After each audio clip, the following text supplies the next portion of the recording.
రాత్రి 8 గంటల తర్వాత తీహార్ జైలు నుంచి విడుదల కానున్నారు ఎమ్మెల్సీ కవిత.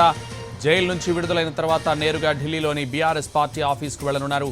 కవితకు రిలీజ్ వారెంట్ ఇచ్చింది ట్రయల్ కోర్టు. కవిత భర్త బీఆర్ఎస్ ఎంపీ రవిచంద్ర అందించిన ష్యూరిటీ బాండ్లను స్వీకరించి కవితను విడుదల చేయాలని వారెంట్ ఇచ్చింది.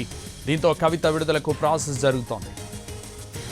జైలు నుంచి విడుదలైన తర్వాత ఈ రాత్రికి ఢిల్లీలోనే ఉండనున్నారు కవిత. కేటీఆర్, హరీష్ రావు లిక్కర్ కేసులో సీబీఐ ఛార్జ్షీట్పై రేపు రౌజ్ అవెన్యూ కోర్టులో విచారణ జరగనుంది.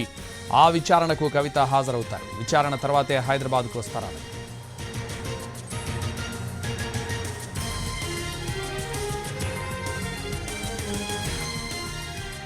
ఢిల్లీ మద్యం కేసులో బీఆర్ఎస్ ఎమ్మెల్సీ కవితకు ఈడీ, సీబీఐ 2 కేసుల్లో బెయిల్ మంజూరు చేసింది సుప్రీంకోర్టు. 5.5 నెలల తర్వాత కవిత బెయిల్పై విడుదల కానున్నారు.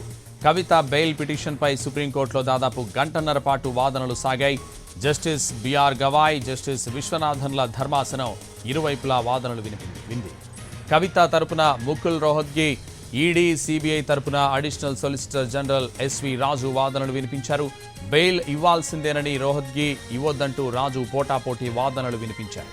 ఇరువైపులా వాదనలు విన్న కోర్టు కవితకు బెయిల్ మంజూరు చేశారు. దీంతో 166 రోజుల తర్వాత ఆమెకు ఊరట దక్కింది.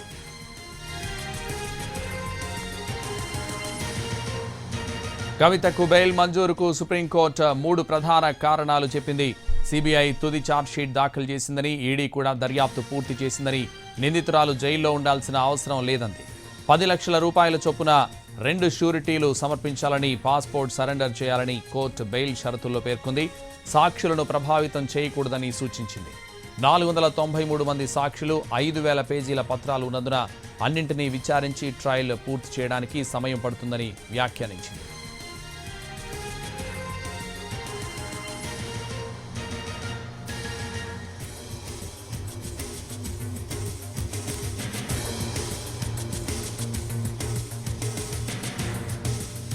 రాత్రి 8 గంటల తర్వాత తీహార్ జైలు నుంచి విడుదల కానున్నారు ఎమ్మెల్సీ కవిత.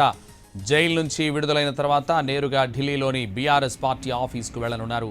కవితకు రిలీజ్ వారెంట్ ఇచ్చింది ట్రయల్ కోర్టు. కవిత భర్త బీఆర్ఎస్ ఎంపీ రవిచంద్ర అందించిన ష్యూరిటీ బాండ్లను స్వీకరించి కవితను విడుదల చేయాలని వారెంట్ ఇచ్చింది. దీంతో కవిత విడుదలకు ప్రాసెస్ జరుగుతోంది. జైలు నుంచి విడుదలైన తర్వాత ఈ రాత్రికి ఢిల్లీలోనే ఉండనున్నారు కవిత. కేటీఆర్, హరీష్ రావు లిక్కర్ కేసులో సీబీఐ ఛార్జ్షీట్పై రేపు రౌజ్ అవెన్యూ కోర్టులో విచారణ జరగనుంది. ఆ విచారణకు కవిత హాజరవుతారు. విచారణ తర్వాతే హైదరాబాద్కు వస్తారామె.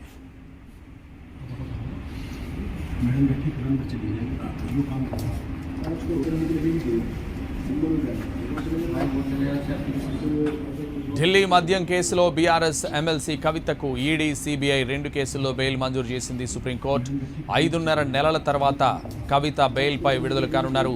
కవిత బెయిల్ పిటిషన్పై సుప్రీంకోర్టులో దాదాపు గంటన్నర పాటు వాదనలు సాగాయి. జస్టిస్ బిఆర్ గవాయ్, జస్టిస్ విశ్వనాథన్ల ధర్మాసనం ఇరువైపులా వాదనలు వింది. కవిత తరపున ముకుల్ రోహత్గి, ఈడీ, సీబీఐ తరపున అడిషనల్ సొలిసిటర్ జనరల్ ఎస్వి రాజు వాదనలు వినిపించారు. బెయిల్ ఇవ్వాల్సిందేనని రోహత్గి, ఇవ్వొద్దంటూ రాజు పోటాపోటీ వాదనలు వినిపించారు. ఇరువైపులా వాదనలు విన్న కోర్టు కవితకు బెయిల్ మంజూరు చేశారు. దీంతో 166 రోజుల తర్వాత ఆమెకు ఊరట దక్కింది.